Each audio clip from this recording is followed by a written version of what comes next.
Hai teman pemilih, apa kabar semuanya? Semoga sehat selalu ya. Senang sekali karena hari ini kita bisa ketemu lagi dalam program kami Terung Bercerita dalam acara podcast KPU Tomohon yang hari ini sudah berada di episode yang ke-11. Teman pemilih, di studio kami sudah hadir tamu istimewa yang sangat luar biasa. Mereka adalah mantan Badan Ad Hoc dalam pemilihan umum tahun 2019 dan juga dalam pemilihan kepala daerah tahun 2020. Namun sebelum kita lanjut, kita akan buka masker dulu.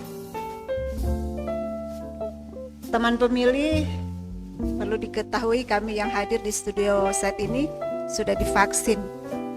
Oleh karena itu sudah bisa kita lepas masker. Oke teman pemilih, tamu kita saat ini adalah mantan panitia pemilihan Kecamatan Tomon Tengah, Ibu Melan Sorongan, dan juga mantan panitia pemungutan suara Kelurahan Kolongan 1, Kecamatan Tomon Tengah, Bapak Michael Pio. Kita kasih aplaus dulu untuk tamu kita. Ya, apa kabar Ibu Melan dan Bapak Michael hari ini? Ya, puji Tuhan, baik dan luar biasa. Ya, sehat selalu ya. Amin. Nah, bagaimana perasaannya Pak Michael dan Ibu Melan hadir di studio kami saat ini? Pak Michael? Tentunya ini adalah suatu kesempatan yang sangat luar biasa yang diberikan oleh KPU Tomohon kepada kami untuk kami boleh lagi menseringkan kembali pengalaman-pengalaman kami semasa menjadi penyelenggara pemilu dan pilkada. Memang mungkin ada banyak hal yang mungkin akan kami ceritakan, namun siapa tahu bisa menjadi bahan untuk sahabat pemilih yang ada di rumah untuk boleh menjadi penyelenggara. Perasaan Bapak hadir di sini.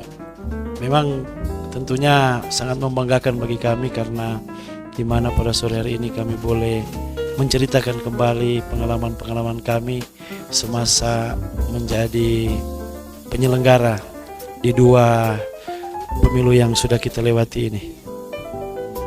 Melan, bagaimana perasaannya Bu bisa hadir di studio kami? Iya, yang pasti kalau saya senang dan bangga ya Bu, karena bisa diundang lagi ke acara KPU dan di sini memang kami akan membagi cerita maupun pengalaman kami sewaktu kami menjadi penyelenggara pemilu. Jadi mudah-mudahan dengan apa yang nantinya akan kami bagi sebentar itu bisa menambah pengetahuan untuk para teman-teman pemilih yang mungkin nanti punya kerinduan di pemilihan serentak pada tahun 2024 nanti. Nah, teman pemilih, kita akan dengarkan perkenalan dari Bapak dan Ibu para mantan Badan Ad Hoc ini, profil dan juga karir mereka sebelum menjadi badan penyelenggara. Silakan Ibu Melan. Ya, terima kasih untuk kesempatan yang sudah diberikan teman-teman pemilih yang ada di Kota Tomohon. Selamat sore semuanya. Pertama-tama tentu saya mengucapkan banyak-banyak terima kasih kepada Komisi Pemilihan Umum Kota Tomohon, para komisioner maupun jajaran yang ada yang sudah mengundang kami untuk datang berbagi cerita di salah satu program KPU atau podcast KPU Kota Tomohon.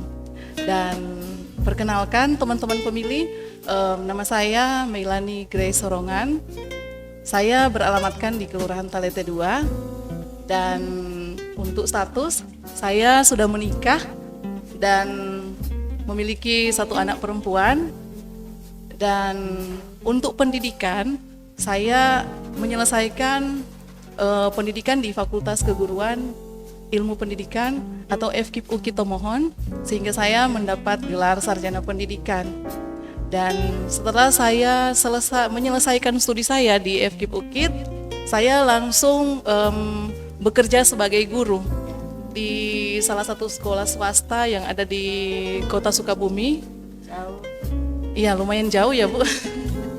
Jadi saya berada di sana dan Ya, karena memang waktu itu saya dan keluarga lumayan jauh ya Bu. Saya ada di sana karena memang waktu itu saya terikat kontrak Bu ya di sana. Jadi memang saya berkewajiban untuk mengabdikan diri di sana. Sementara suami dan anak saya ada di sini.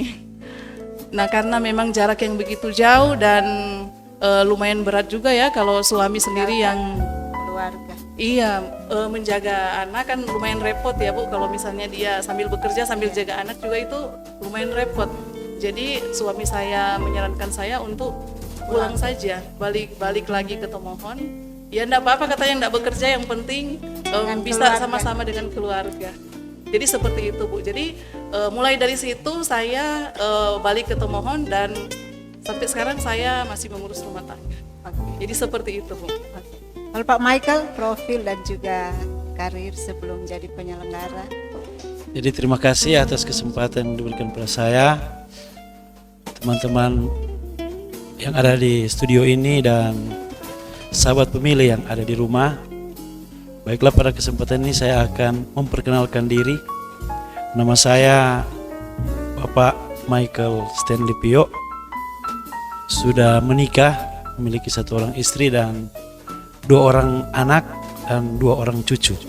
Jadi sudah jadi opa ini. Pendidikan terakhir saya cuman SMA.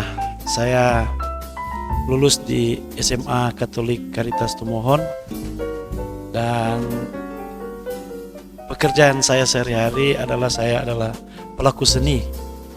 Jadi saya sebenarnya pelatih paduan suara, bisa juga melatih tarian yang sudah saya geluti sekitaran 22 tahun. Saya bisa melatih paduan suara di umur 20 tahun. Sekarang sudah umur 46 tahun, jadi sudah sekitaran 20 tahun lebih. Dan pekerjaan tambahan saya itu sehari-hari saya sebagai kepala lingkungan 2 di Kelurahan Kolongan 1. Dan karir saya di penyelenggara yaitu tahun 2019 saya sebagai anggota PPS dan tahun 2020 saya jadi ketua PPS Kelurahan Kolongan 1. Terima kasih. Oke teman pemilih, sebelum kita lanjut mendengarkan pengalaman-pengalaman dari para mantan badan ad hoc baik PPK maupun sebagai PPS, kita akan lihat dulu yang satu yang mau lewat ini.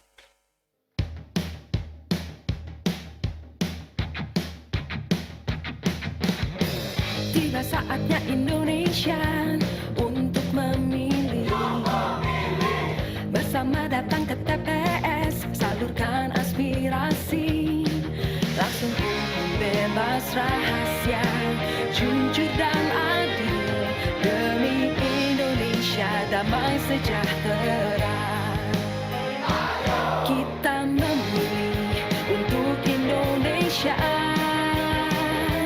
Menggapai cita lewat suara kita. Bagimu Indonesia, sukseskan demokrasi. Jadi pemilih berdaulat, negara Indonesia Tuhan.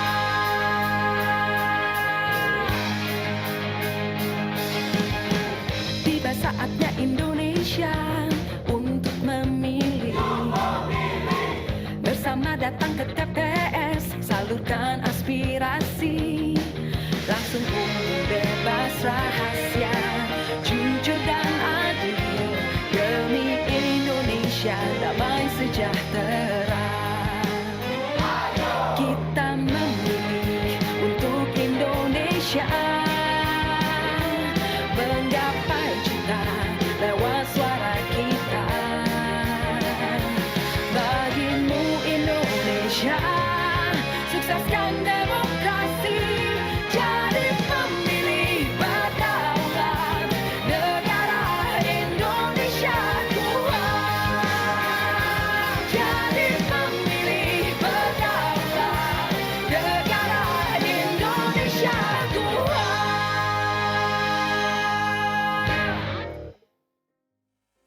Teman pemilih, kita akan dengarkan pengalaman-pengalaman dari para mantan badan ad hoc ini, mulai dari mereka mendaftar sampai pada pelantikan, dan juga suka duka mereka sebagai penyelenggara di saat melaksanakan tugas sebagai panitia pemilihan kecamatan maupun sebagai panitia pemungutan suara. Nah, dari Ibu Melan, Ibu boleh ceritakan pengalaman bermulai dari saat mendaftar, ketertarikan Ibu untuk menjadi penyelenggara pemilu sampai di pelantikan, bagaimana Bu? Iya, jadi memang awalnya itu karena saya kan Bu baru balik dari Sukabumi waktu itu, hampir setahun di sini.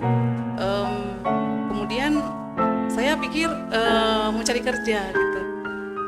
Ada teman yang iseng bilang coba di KPU, di situ ada buka lowongan kerja katanya. Ya karena saya juga ingin mencari kerja waktu itu, makanya saya datang ke sini. Saya tanya, Pak, apa di sini ada lowongan kerja? Akhirnya saya diarahkan ke ruangan sebelah, mungkin sekretariat di situ.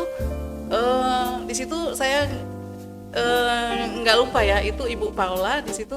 Saya tanya, Bu, di sini ada lowongan? Ibu Paula bilang, oh iya ada. Nanti kamu mau daftar PPK apa PPS?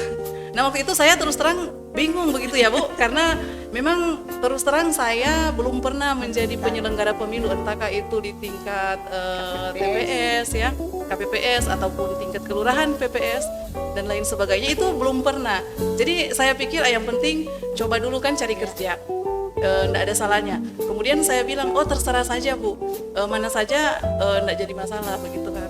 Akhirnya dia bilang begini, oh karena sekarang lagi sementara mau cari PPK katanya gitu, kamu PPK saja dulu begitu. Jadi diarahkan untuk Iya, mendaftar diarahkan, sebagai dikasih formulir PPK waktu itu. panitia pemilihan Saya pikir-pikir begini dalam hati, waduh ini PPK apa ya? Tapi yang saya tahu itu pasti singkatan kan, singkatan. Tapi saya enggak tahu itu apa. Tapi ya saya iya aja. Saya bilang, oh iya Bu, saya ambil kan formulirnya, saya isi, saya pulang, saya langsung pikir-pikir itu apa ya? Langsung saya search di Google. Oh ternyata panitia pemilihan kecamatan itu. Terus saya lihat, saya pelajari kan di undang-undang itu. Oh ini begini cara kerjanya. Akhirnya saya ya tertarik juga karena buat saya Bu.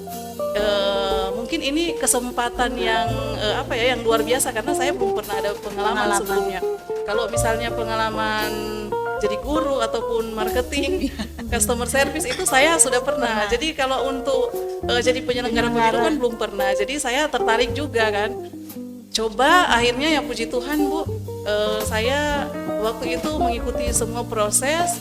Dites waktu itu kan tahun 2019 ya, 2018 kalau enggak salah ya Bu, apa 2017? Oh iya, tahapan untuk perekrutan.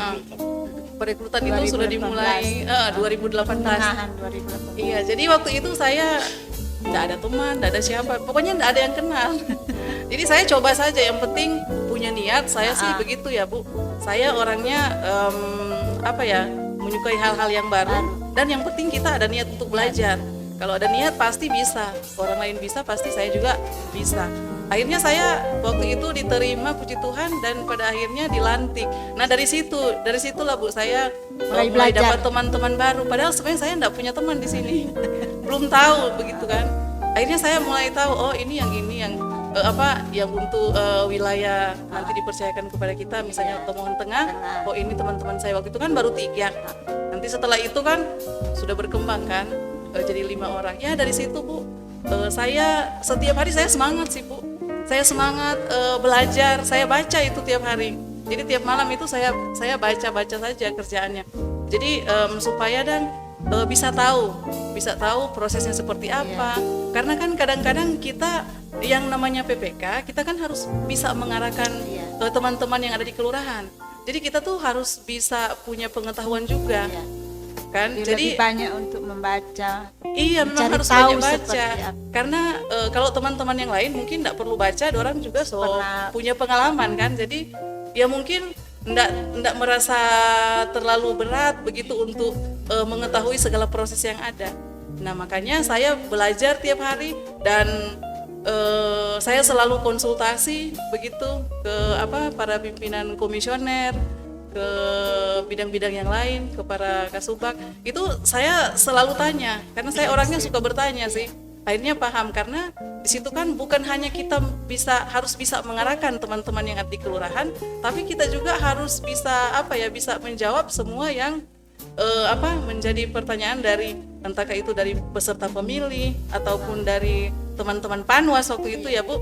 Jadi memang kita menurut saya harus punya pengetahuan yang yang harus bisa istilahnya kompeten lah di situ. Kan malu juga ya Bu, nggak lucu kalau misalnya ditanya terus kitanya nggak tahu. Jadi begitu, apalagi kalau saya lihat aturan yang ada kan lumayan Bu, kalau misalnya dipelajari itu lumayan banyak tuh, ada tebal juga bukunya. Jadi pelan-pelan setiap tahapan cari tahu, terus pokoknya semua bidang saya pelajari. Saya coba-coba pelajari, ya setidaknya membantu teman-teman, membantu juga KPU. Ya seperti itu sih Bu. Jadi dari pengalaman membaca dan pada akhirnya saya belajar dari pengalaman yang teman-teman. Kadang saya juga sering bertanya kepada teman-teman PPS, karena kebanyakan kan mereka yang lebih berpengalaman sebenarnya kalau menurut saya. Di tingkat yang lebih di bawah. Iya, karena saya tanya dulu sudah pernah jadi penyelenggara. Oh sudah ada yang katanya pernah jadi KPPS, sudah ada yang pernah jadi PPK ataupun KPPS. Jadi saya tanya-tanya sih Bu. Oh begitu. Jadi dari situ saya mulai mulai paham sih. Jadi sambil belajar ya langsung jalan sih, bekerja langsung begitu. Karena memang dari pengalaman kebanyakan yang mendaftar ke tingkat yang lebih atas mereka sudah ada pengalaman baik sebagai KPPS atau PPS, dan untuk melanjut ke PPK paling kurang mereka sudah punya pengalaman. Namun Ibu Melan luar biasa karena memang belum tahu apa-apa tentang penyelenggara pemilu, namun akhirnya bisa menjadi menjadi anggota PPK, tentu dengan belajar juga. Iya. Nah kalau Pak Michael gimana Pak? Mulai dari tahapan pendaftaran, bagaimana suka dukanya mendaftar sampai bisa akhirnya dilantik, gimana Pak? Jadi terima kasih. Pada awalnya saya mendaftar menjadi penyelenggara pemilu itu lewat rapat di kelurahan. Pada waktu itu kami sebagai perangkat dikumpul oleh Pak Lurah, lalu dikasih tahu bahwa ada pengumuman dari KPU, ada surat resmi dari KPU juga di kelurahan untuk perekrutan PPS di kelurahan. Lalu Lurah bertanya-tanya siapa yang bisa dengan membacakan DP kriteria. Kita SMA kayaknya bisa, karena di pembatasan pendidikan SMA bisa. Tapi memang pertama-tama ada rasa minder, kita pikir aduh ini bahaya ini, yang pasti zaman era sekarang ini SMA itu sudah mulai boleh dikata sudah mulai tergusur oleh sarjana-sarjana yang ada sekarang. Tapi ada perasaan juga ingin mencoba. Tapi pikir kalau tidak pernah mencoba, mungkin kita tidak akan pernah tahu tentang ini penyelenggaraan bagaimana. Seperti apa? Pada akhirnya kita memberanikan diri, coba mau mendaftar, tapi ada kendala, mau cari ijazah sudah tahu taruh di mana, karena sudah cukup lama ada simpang. Dan ini baru sekarang lagi mau dicari itu untuk dipakai untuk kelengkapan berkas. Bingung, aduh, mau cari di mana ini ijazah itu. Bongkar-bongkar kebetulan dapat di rumah. Tapi lihat belum legalisir. Terpaksa ke sekolah lagi legalisir. Tanpa sadar kepala sekolah sempat bercanda bilang, serta sudah tua baru mau legalisir. Dan nggak apa-apa Bu, ini cuma kepentingan mau mendaftar di KPU. Nah, dari situ saya melewati itu langkah-langkah perekrutan sampai di tes. Waktu tes itu pertama-tama memang mungkin semua out ini. Semua. Karena waktu dilihat semua ini sarjana, sampai di tempat tes semua sarjana-sarjana ini.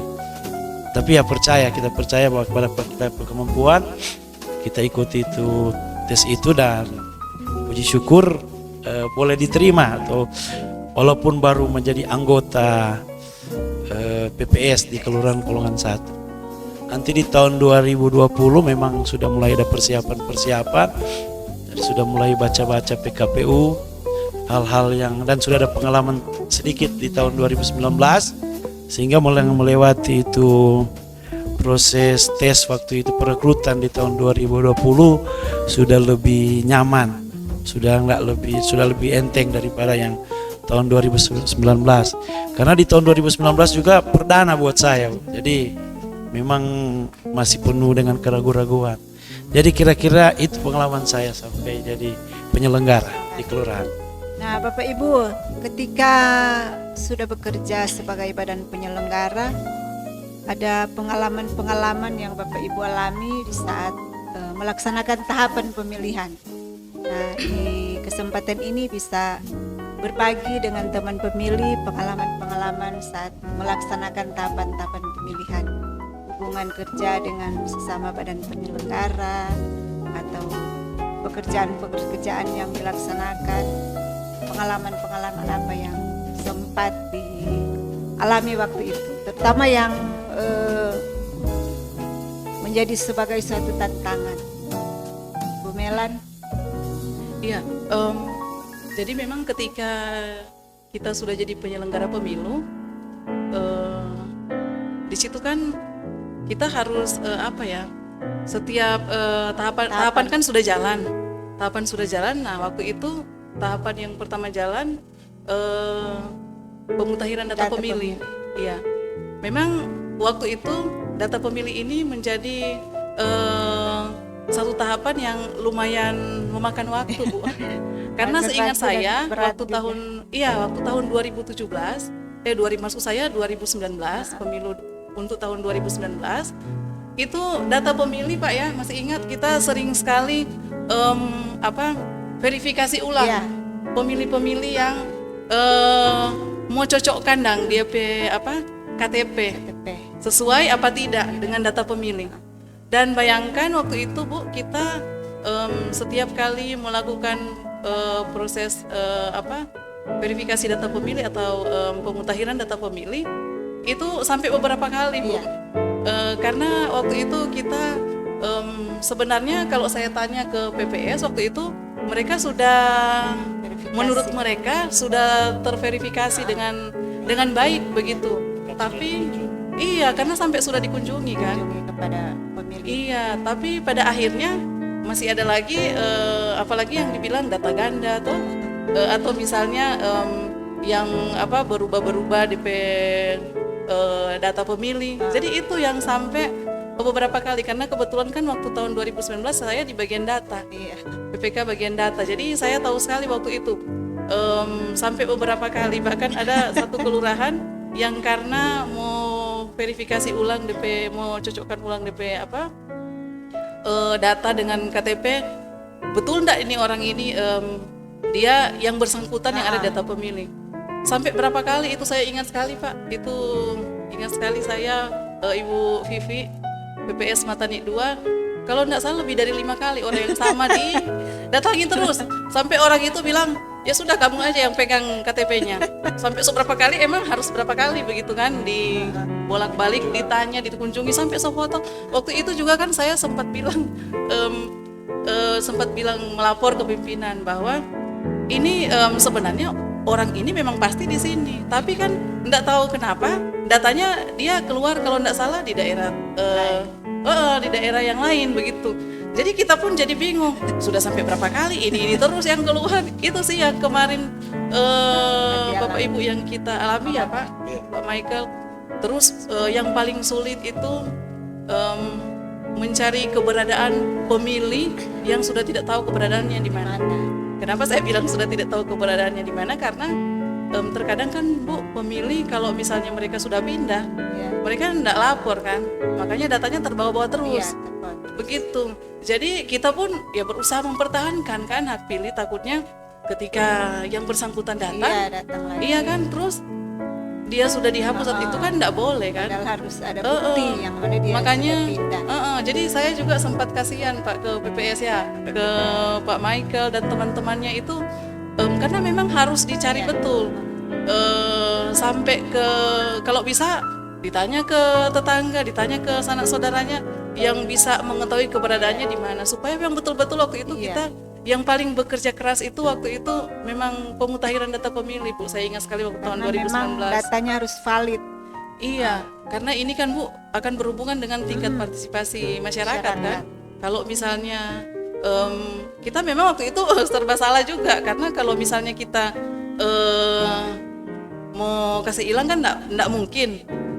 Kita sampai waktu itu kan sudah berkonsultasi dengan melalui KPU dengan Disduk Capil waktu itu ya untuk mau verifikasi ulang apakah yang bersangkutan yang kita tidak bisa temui mereka, apakah memang mereka sudah pindah apa belum. Kan kalau di Dukcapil biasanya langsung ketahuan mereka ini sudah pindah atau belum, tapi ternyata di sana pun belum, mereka ternyata namanya masih ada, jadi itu agak susah. Karena memang saat itu mungkin mereka tidak ambil surat pindah sebelum pindah daerah.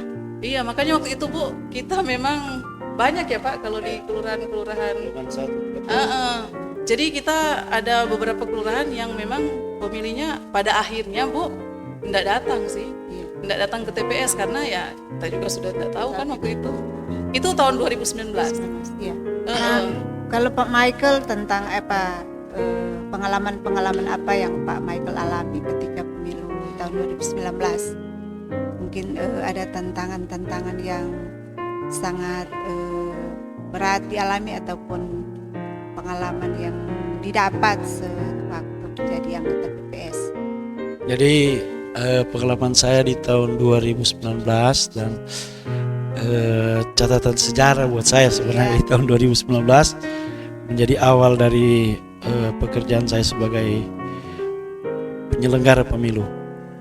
Memang tadi sudah diutarakan oleh Ibu Melan, kendala kami yang paling mendasar yaitu pada awal-awal itu pemutakhiran data.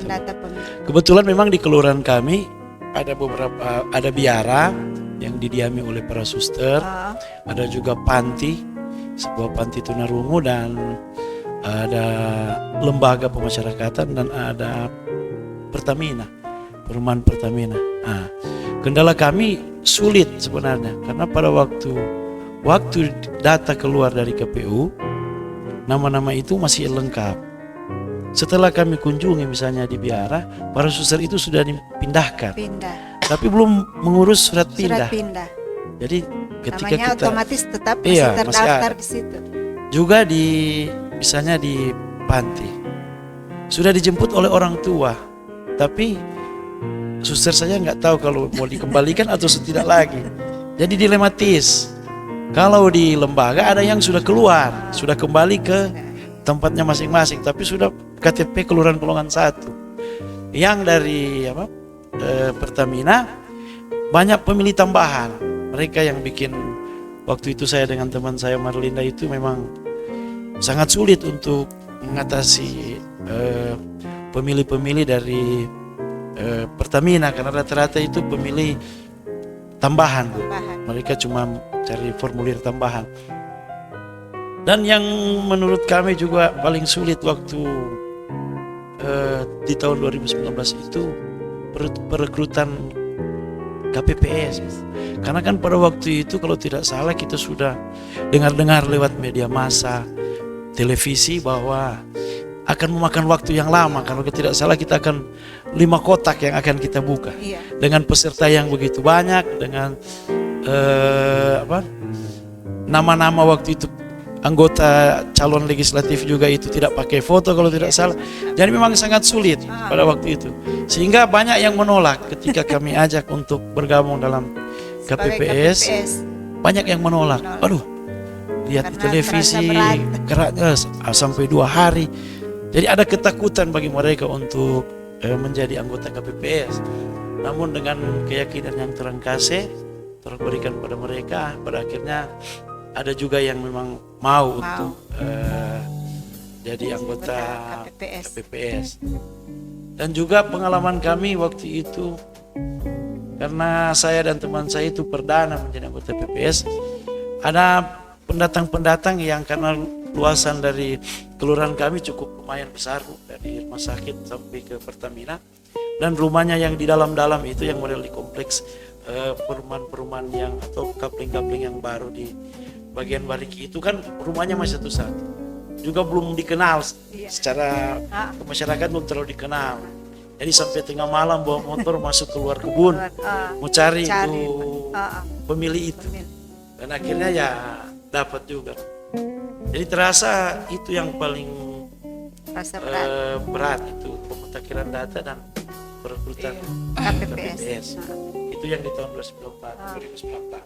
Iya Bu, kita mungkin bisa tambah. Iya. Yang paling berat juga itu KPPS waktu itu mereka membuat laporan penghitungan suara itu lumayan berat, Bu, lumayan banyak Berat. waktu itu, karena waktu itu kan Sampai 3 hari. Iya, karena malam nggak tidur. itu kan harus dibagi ke peserta Iya. pemilu, terus dibagi juga ke Panwas, ke PPK, jadi lumayan banyak. Dan peserta pemilu yang calon-calon yang ikut juga lumayan banyak kan waktu Iya. itu. Jadi memang Bu Agak waktu itu ribet. saya juga sempat berpikir apakah mereka sanggup atau tidak. Bahkan kami dari PPK waktu itu terus Memantau. memantau. Karena Kami itu tanggung jawab dari PPK dan Iya. PPS juga. dan saya juga sempat bilang ke Pak Michael dan teman-teman bahwa memang harus terus diawasi, Iya. jangan hanya berharap teman-teman KPPS, Bentuk karena tanggung jawab. ini. iya, karena mereka kan juga sudah sangat berat Iya, bekerja. bekerja. Iya, bahkan sampai ada yang sakit itu ya, Pak. Iya. Ada yang meninggal. Kebetulan di TPS 2 ya. Iya. Di kelurahan Ada ya, Pak. 5 yang meninggal. Iya. Nah, Dan ya, waktu itu Bu, ketika perhitungan di tingkat Iya. PPK memang banyak kesalahan. Ah. Misalnya salah isi Iya. surat suara, Karena memang- salah isi formulir. iya, ada faktor mungkin Karena situasi. kelelahan atau Sudah 3 hari. Kelelahan. jadi Jadi waktu itu kendala yang Iya. tercipta waktu itu.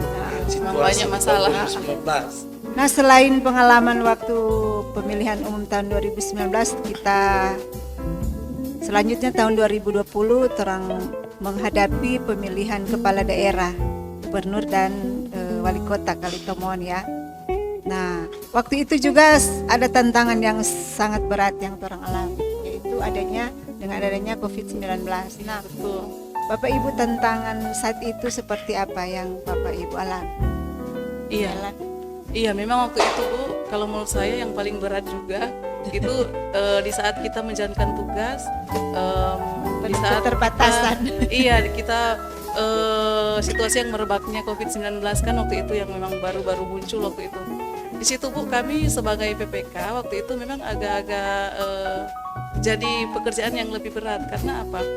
Kita kan supaya pekerjaan kita jadi tuntas, jadi lancar, kita itu harus saling koordinasi. Dan koordinasi itu harus dilakukan secara langsung supaya lebih efektif. Tapi kan waktu itu karena kita dibatasi. Bu ya, kita tidak boleh kumpul-kumpul. Misalnya lebih dari berapa waktu itu, kalau tidak salah lebih dari 10 atau 20 orang ya maksimal. Itu tidak boleh. Jadi waktu itu kita mau berkoordinasi apa saja, itu cuma lewat telepon atau misalnya cuma lewat Zoom atau Iya. apa.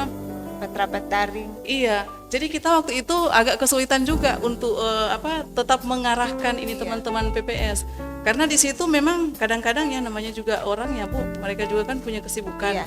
Kalau di telepon ada yang langsung angkat, ada yang lainnya lagi sibuk yang dengan Lagi kegiatan yang kerja lain. atau- Iya, jadi kadang-kadang informasi itu lambat didapat sehingga berakibat pelaporan kami juga Iya. ke KPU Lambat jadi lambat juga. Sampai waktu itu saya ingat sekali memang saya juga kasihan juga ya Bu ke pimpinan KPU waktu itu, karena laporan kami lambat sampai mereka pun ya mungkin saja bisa terlambat kan, kalau dari laporan yang di bawahnya juga terlambat bisa saja mereka pun terlambat waktu itu. Tapi memang begitu karena terkendala. Mereka kan juga punya aktivitas lain dan mereka juga serba terbatas. Waktu itu kan kita di waktu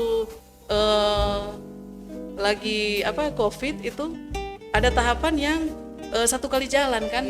Kalau saya tidak lupa itu pemutakhiran data pemilih dan verifikasi faktual. Ya, itu memang saya sampai pikir aduh kasihan juga ini PPS, karena mereka juga kan sudah sangat berat kerjanya. Jadi di situ mereka harus harus cepat melakukan pemutakhiran data pemilih, ditambah lagi mereka harus cepat juga menyelesaikan verifikasi faktual kan waktu itu. Sementara semuanya serba terbatas. Iya, sementara serba terbatas ya Pak Michael ya. Kemarin itu Pak Michael juga pasti merasakan sulitnya seperti apa. Tapi kami dari PPK waktu itu tetap selalu sih Pak, mungkin ya. Kalau mungkin mau dibilang Pak Michael mungkin sampai bosan. Itu tiap hari, tiap jam ya Pak, saya telepon, saya tanya, iya ya Pak begitu ya. Mungkin Pak Michael lagi di mana, pokoknya enggak boleh itu handphone itu jauh-jauh dari Aktif. Terus dari teman-teman, enggak boleh karena setiap saat bukan cuma mereka, kita juga selalu ada komunikasi kan dengan pimpinan, jadi kita ya harus tahu juga masalahnya di mana. Jadi kita memang harus benar-benar waktu itu kerja mesti ekstra hati-hati karena kita juga enggak boleh bekerja, enggak boleh bekerja dengan tergesa-gesa ya kan. Di situ kan juga kita harus menerapkan protokol kesehatan. Turun ke lapangan, enggak boleh cuma langsung masuk ke rumah orang atau apa. Kita juga harus prokes. Iya, protokol kesehatan itu juga harus tetap dijalankan karena ketika kita melaksanakan tugas di situ juga ada panwas dan mereka memperhatikan juga apakah teman-teman kita ini yang turun ke lapangan mereka menggunakan APD apa enggak? Iya. Karena kalau tidak langsung itu telepon saya lagi pasti saya dihubungi oleh Ketua Panwas Pak Yani waktu itu. Langsung disuruh tegur atau apa. Jadi itu memang harus dipastikan betul. Karena ya saya tahu sih Bu, namanya orang kan kadang-kadang walaupun sudah diingatkan tapi tetap saja suka lupa, lalai tanpa sadar. Bukan cuma teman-teman, saya juga begitu. Iya. Makanya saya tetap memastikan bahwa teman-teman yang turun ini ya juga harus melindungi diri. Mereka kan juga harus saling melindungi. Iya, mereka harus ingat juga keluarga mereka kan juga jangan sampai tertular karena memang waktu itu lagi panas-panasnya COVID-19 begitu sih Bu. Silakan Lumayan. diminum, kita ngopi dulu. Oh iya.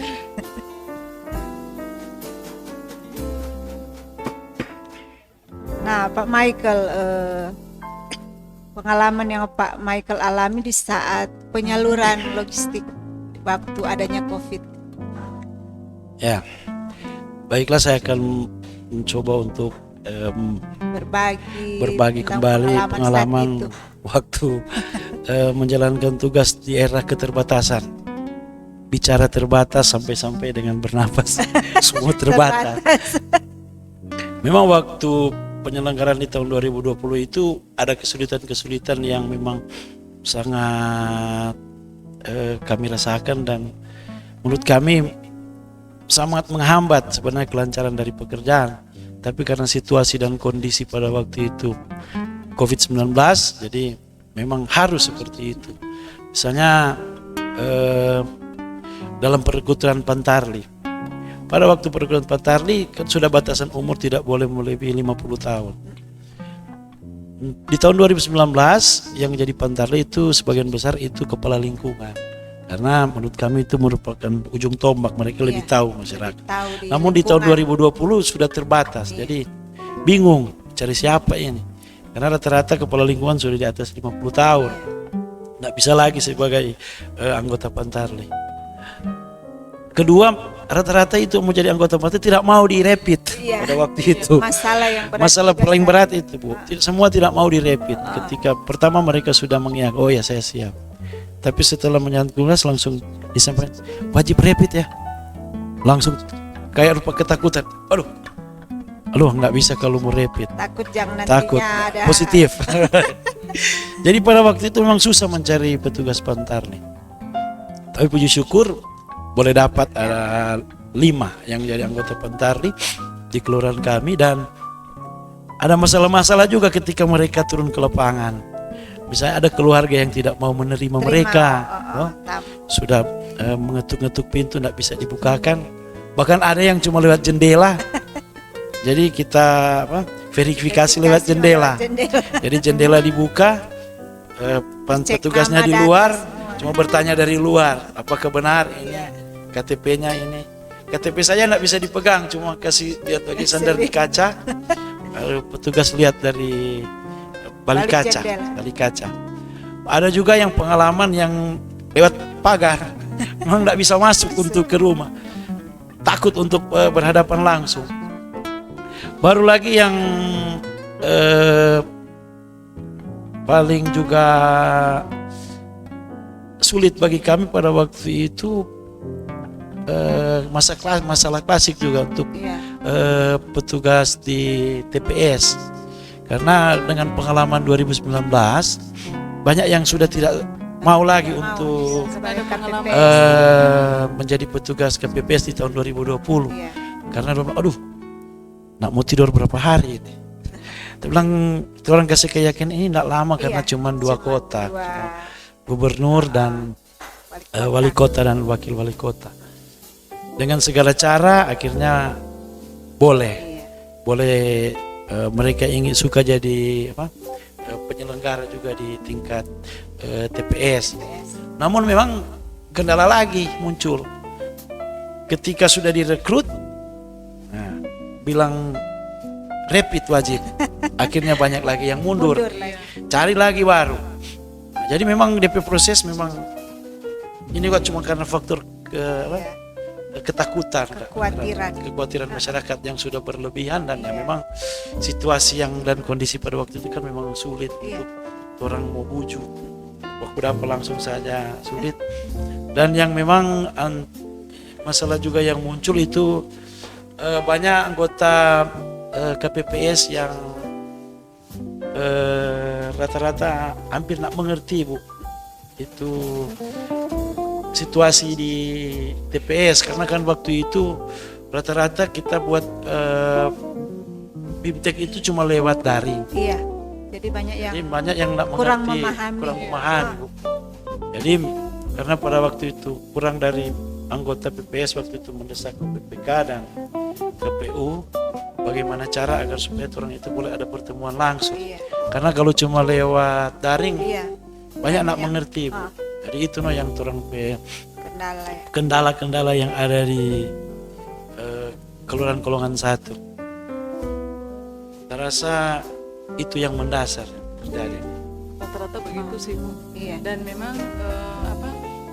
waktu untuk BIMTEK dari KPPS itu kan nggak terlalu lama. Iya, jadi Waktunya memang cukup pendek. apalagi dengan adanya penggunaan aplikasi Sirekap, itu lumayan juga. Jadi banyak juga yang kurang paham.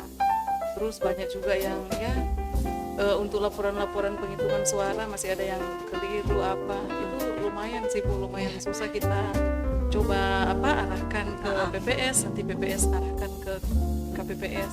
Dan kita juga waktu itu dari PPK turun untuk sama-sama memberikan pemahaman supaya karena mereka kan yang ujung tombak. Iya. Kalau di tingkat TPS sudah baik ya pengisian laporan penghitungan suara, pasti nanti akan naik ke tingkat PPK juga tidak akan sulit. Iya, Tapi kalau di bawah sudah salah, ya nantinya juga kita juga yang akan repot sih. Iya. Seperti itu.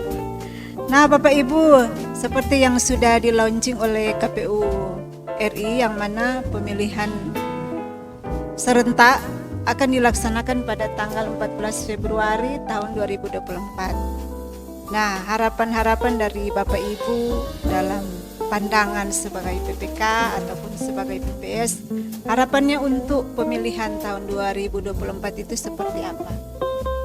Berdasarkan pengalaman yang sudah dialami, mungkin ada yang perlu diperbaiki atau Terima kasih.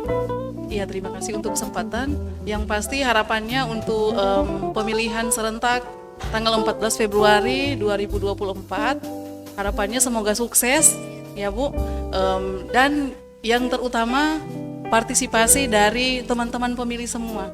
Jadi ya mungkin dari teman-teman pemilih, mari kita sama-sama menggunakan hak pilih supaya Kota Tomohon tetap bisa mempertahankan tingkat partisipasi yang sudah sangat baik ini. Karena yang seperti yang kami tahu tingkat partisipasinya sudah lumayan tinggi ya Bu, di atas 90%. Jadi kalau tidak salah malah tertinggi di Indonesia.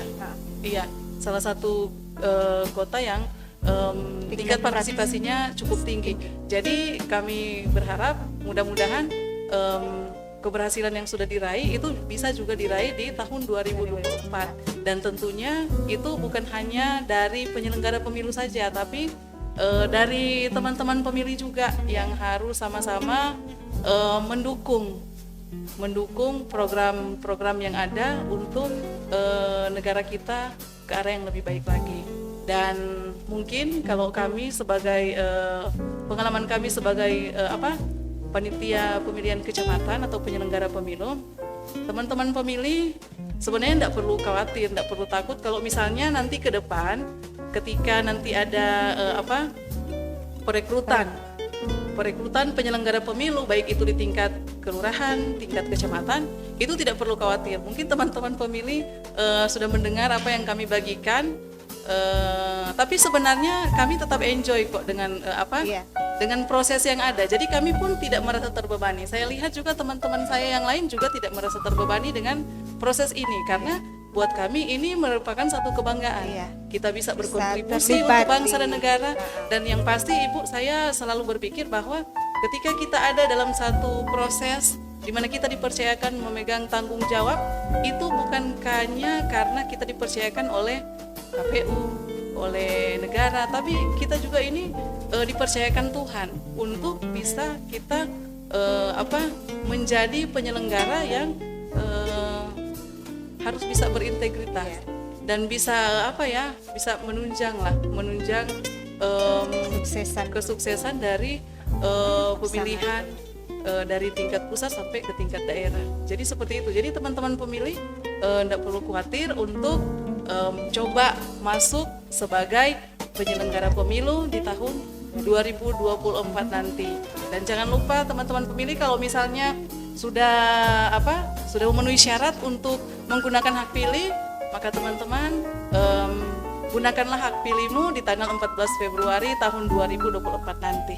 Nah, kalau Pak Michael bagaimana Pak harapan Bapak untuk pemilihan tahun 2024? Jadi berkaca pada pemilihan tahun 2019 dan 2020, tentunya saya berharap pemilihan di tahun 2024 itu menjadi lebih baik dari tahun-tahun sebelumnya.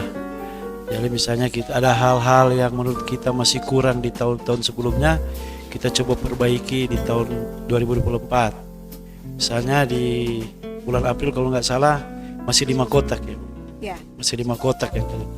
Jadi bagaimana KPU itu mencari formula khusus agar supaya dia proses perhitungan dan dia proses pengiriman hasil dari perhitungan itu cepat. Jangan sampai kejadian di tahun 2019 itu boleh terulang lagi di tahun 2024. Mungkin pengaturan waktu, tempat itu perlu dipertimbangkan, dan faktor kesehatan memang. Kalau berkaca pada pengalaman 2019 sampai ada yang meninggal, jadi semoga itu tidak terjadi lagi di tahun 2024. Dan untuk teman-teman pemilih yang ada di rumah, mungkin jangan pernah ragu untuk bersama-sama dengan KPU dalam kita menyukseskan pemilihan umum, karena pemilihan umum yang dilakukan oleh KPU itu sangat bermanfaat untuk kita semua, baik sebagai anggota masyarakat, karena kita menentukan nasib bangsa ke depannya. Karena ketika kita sebagai masyarakat tidak mau atau tidak ada keinginan untuk bersama-sama menyukseskan kegiatan ini, saya rasa cita-cita dari bangsa ini mungkin akan jadi tanda tanya ke depannya. Jadi kita bersyukur sudah 2 kali menjadi penyelenggara dan masih sehat-sehat, masih segar-segar, dan titipan saya melakukan sesuatu itu selalu dengan senang hati dan hati yang gembira. Tanggung jawab. Iya.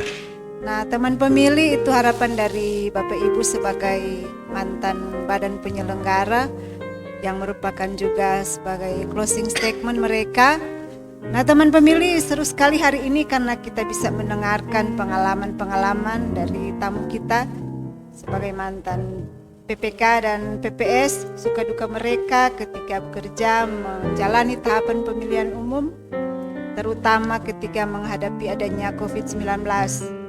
Nah, oke Bapak Ibu, terima kasih karena sudah hadir di studio kami sore hari ini podcast KPU Kota Tomohon.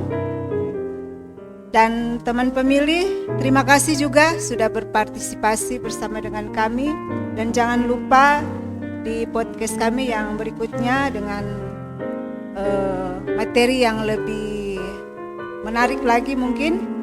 Dan Bapak Ibu boleh berpartisipasi di kanal YouTube KPU Tomohon. Dan jangan lupa like, komen, dan subscribe. Nah oke, teman pemilih, terima kasih. Dan podcast KPU Tomohon mantap. Sampai bertemu lagi.